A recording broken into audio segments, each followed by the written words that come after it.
ஹீத்தல் பாரிக் அப்படிங்கிற பெண் வந்து அவங்களோட சொந்த வீட்டிலேயே பிணமாக மீட்கப்படுறாங்க. கொலையாளியை வந்து இவர் தான் அப்படின்னு இது பண்ணி அவருக்கு தூக்கு தண்டனையும் வாங்கி கொடுக்குறாங்க.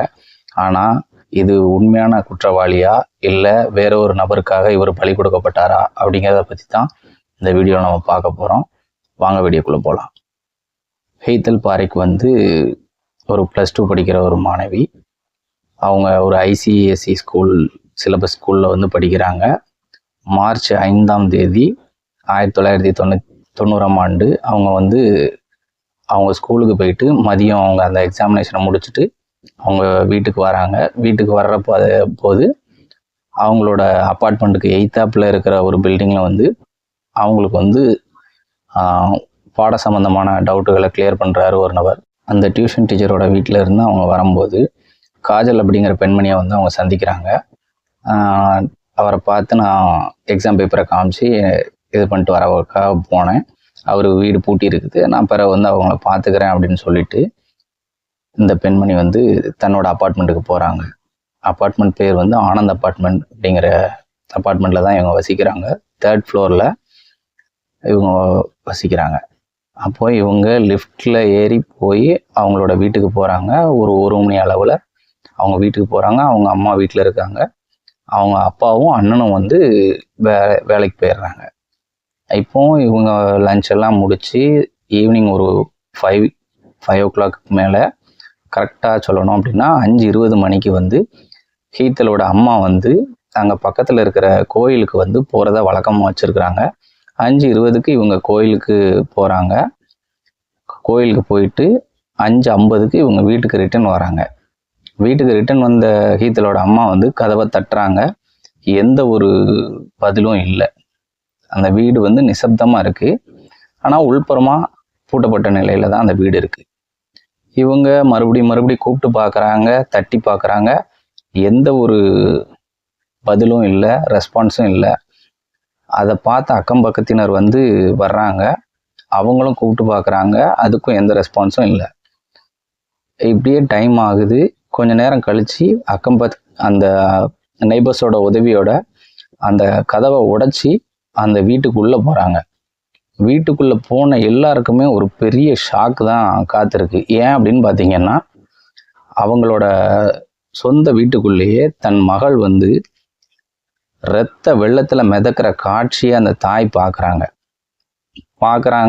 பார்த்துட்டு பதறி அடித்து அந்த ஹீத்தலை தூக்கிட்டு கீழே வர்றாங்க. லிஃப்ட் மூலமாக கீழே வந்து ஆம்புலன்ஸுக்கு கால் பண்ணுறாங்க. கொஞ்சம் நேரம் கிடக்குது.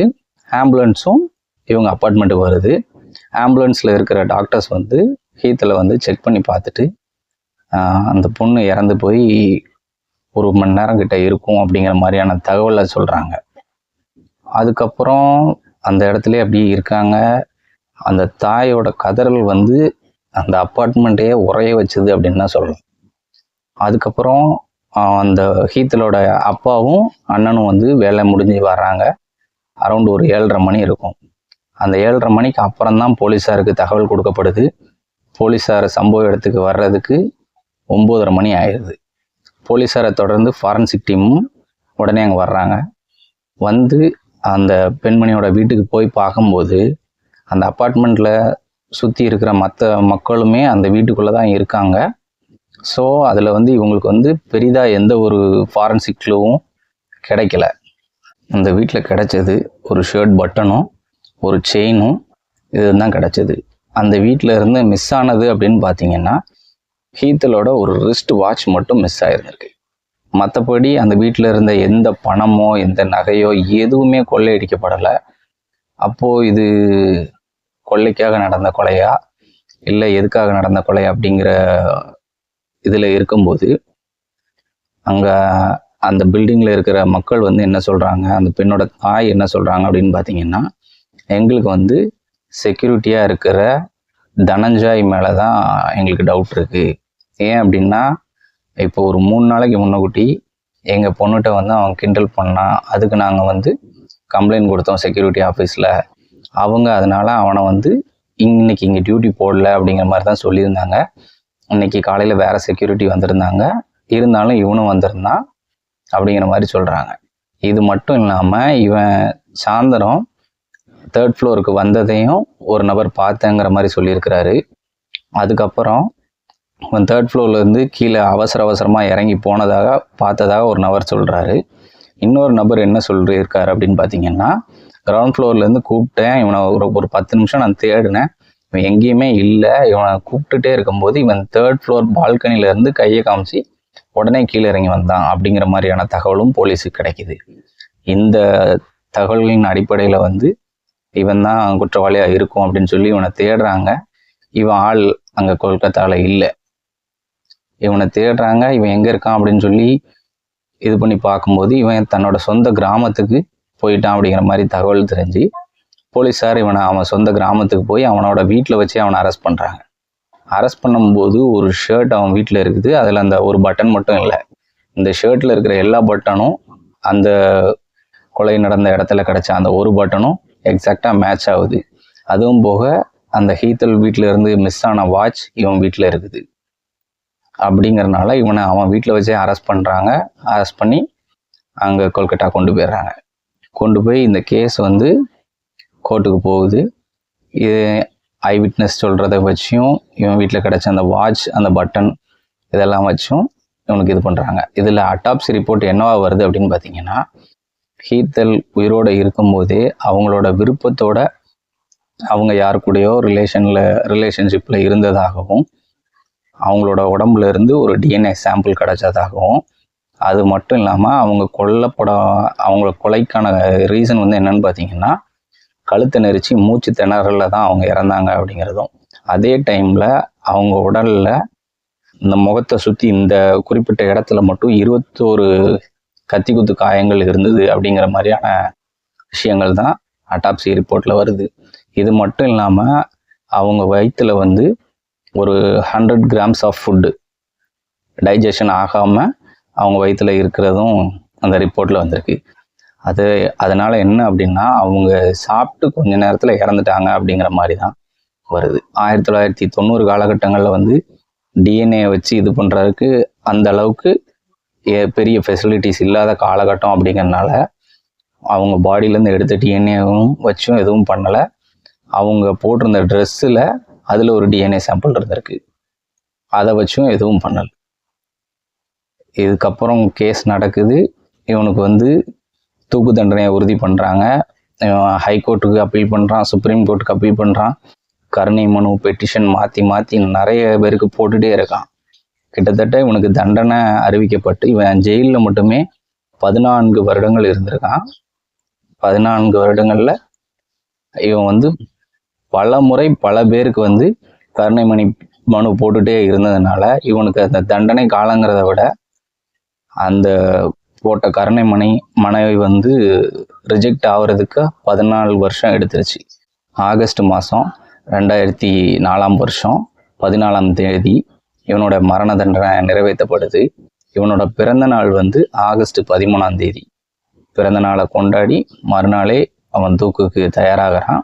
அவன் தூக்குக்கு போகிறதுக்கு முன்னூட்டி அவன் சொன்ன ஒரு வாக்கியம் என்ன அப்படின்னா, நான் ஒரு ஏழை அப்படிங்கிறனால என்ன நீங்கள் வந்து தூக்குக்கு இது பண்ணுறீங்க, ஒரு குற்றவாளியை தப்பிக்க விட்டு என்ன நீங்கள் வந்து தண்டனைக்கு இது பண்ணுறீங்க, இது வந்து சட்டத்தை நான் ஏற்றுக்கிறேன், ஆனால் ஒரு குற்றவாளியை தப்பிக்க விட்டுட்டீங்க அப்படிங்கிற மாதிரியான வார்த்தைகளை சொல்லி தன்னுடைய தண்டனையை அவன் ஏற்றுக்கிறான்.